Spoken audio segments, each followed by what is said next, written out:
the engine of everything. Africa's crude oil grand entrance. Think about your day. Maybe you flicked a switch and light flooded the room. You hopped in a car. You hopped in a bus. You hopped in a train. You scrolled through your phone. Phone assembly line in a factory. A cargo ship crossing the ocean. Electronics on a store shelf. Behind almost all of it, somewhere down the line, is oil. Oil is the unseen engine of our modern world. It's the stuff that powers our motion. It heats our homes. It even becomes the plastics in our hands. And for a huge part of modern history, a significant stream of that lifeblood has flowed from deep beneath the African soil. This is the story of that oil, how it went from a well to the world, changing everything and everyone it touched. It's a tale that is both epic and incredibly personal. It is about geology. It is about geopolitics, about colossal tankers crossing vast oceans, and about the intricate chemistry that turns black sludge into high-octane fuel. The engineer in a hard hat under the blistering sun.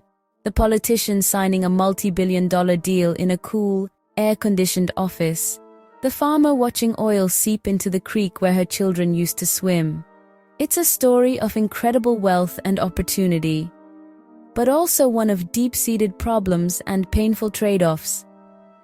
To understand our world today, you have to understand this journey. The idea of from well to world is simple, but its implications are massive. Drill bit piercing the earth, Niger Delta rig, pipeline snaking through the landscape, supertanker gliding out of an Angolan port, refinery in Europe or Asia, into the gas tank of a car in America. But this path is also a trail of money, power, and consequences.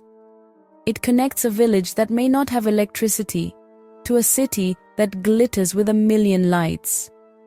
Tracing this journey shows how interconnected we all are. So, let's begin this journey. We'll look at discovery and how oil was harnessed. We'll follow its path across the globe and the industries it fueled. We'll look at the modern lifestyles it made possible. And we'll walk through the villages it overshadowed and measure the environmental costs now coming due. This isn't just a history lesson. It's the story of the world we have inherited. It's about power, who has it, who doesn't, and what it truly costs to keep the modern world running on all cylinders. The Great Search. Unlocking Africa's buried treasure. Before oil was king, the world ran on different kinds of power. People relied on the strength of their own muscles, the force of the wind in a ship's sail, the power of a river turning a water wheel. Then came the Industrial Revolution, first powered by coal, which choked cities with smoke, but built mighty factories.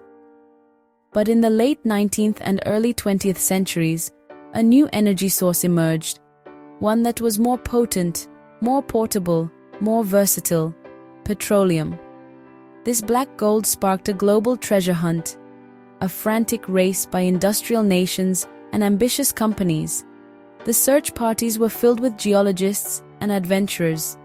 They explored the deserts of the Middle East, the jungles of South America, the frozen plains of the North. Africa was a natural and tantalizing target. Colonial powers had focused on rubber, diamonds, and gold.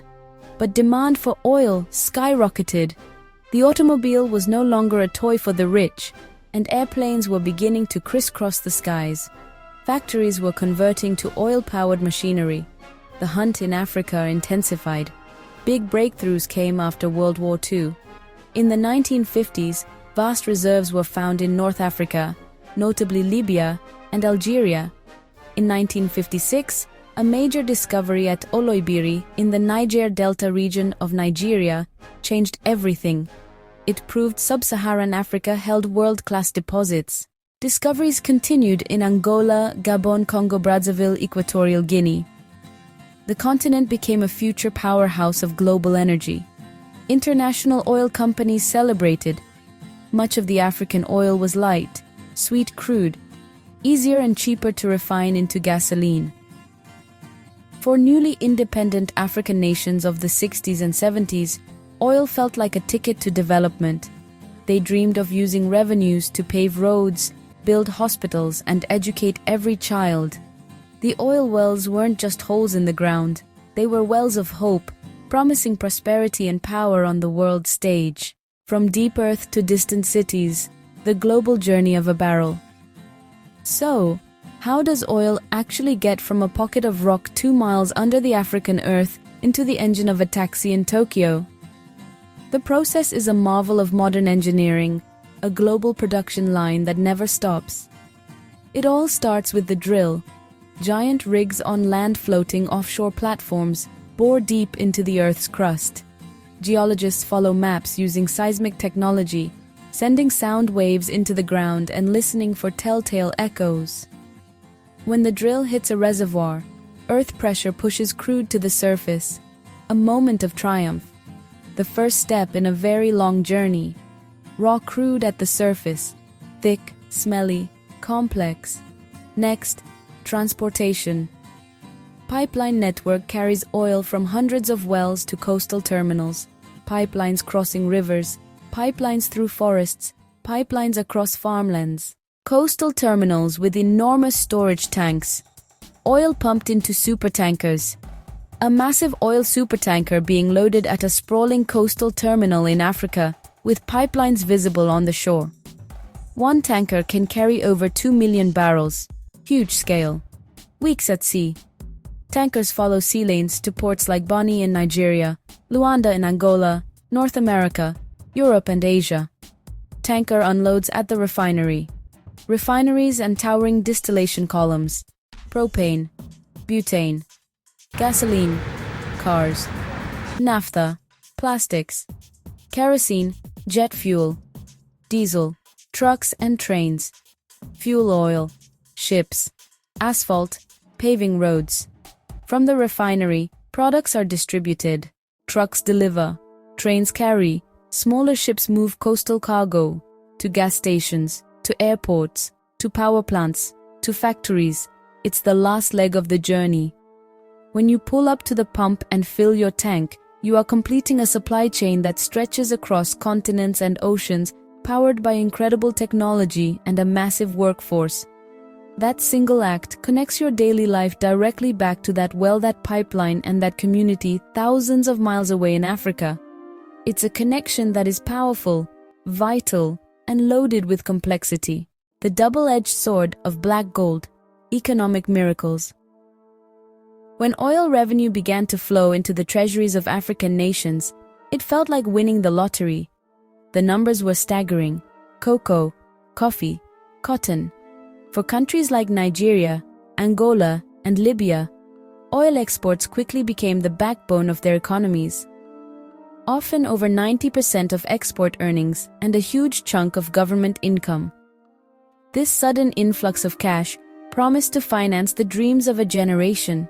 Leaders announced ambitious national development plans. The money was meant to build the infrastructure of a modern state. Superhighways, gleaming new airports, universities, state-of-the-art hospitals. In some ways, the miracle happened. The skylines of cities like Lagos, Luanda were transformed. Skyscrapers rose to pierce the clouds.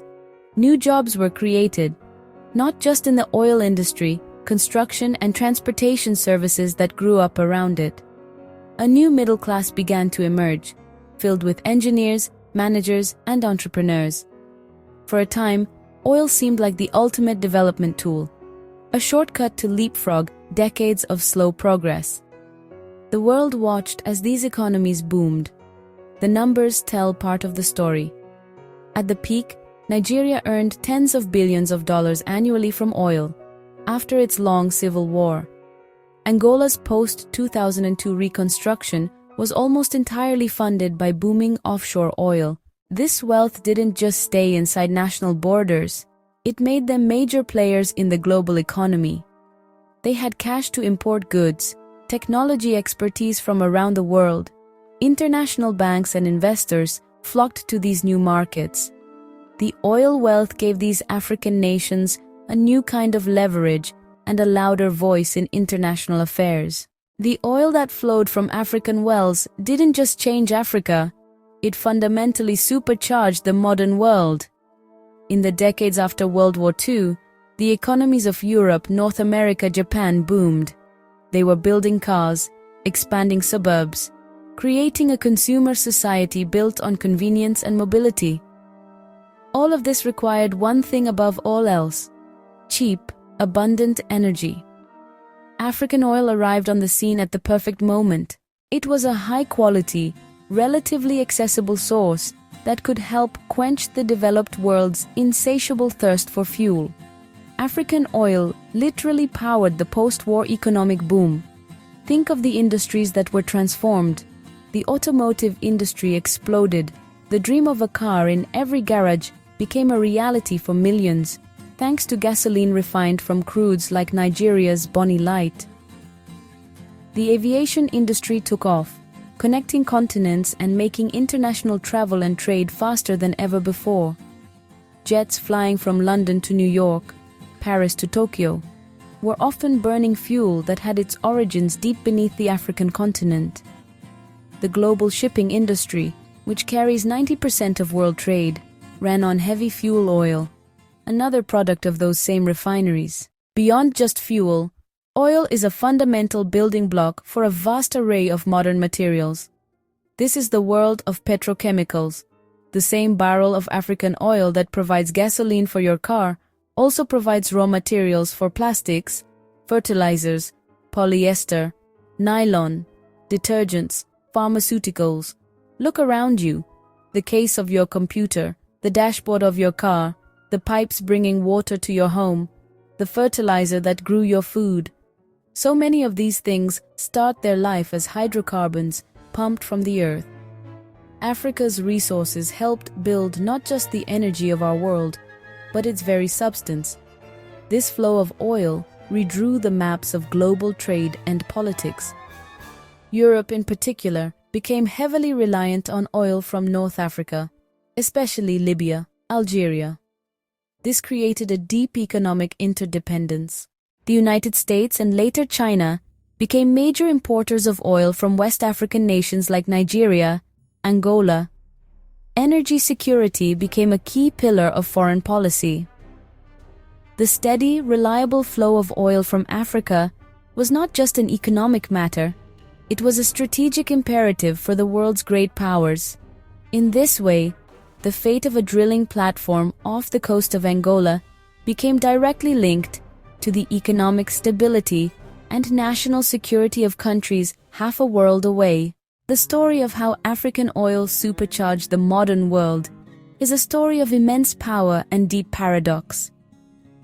This resource, forged over millions of years, fueled the global economic engine, built glittering cities far and wide, and connected the world through a web of trade and technology.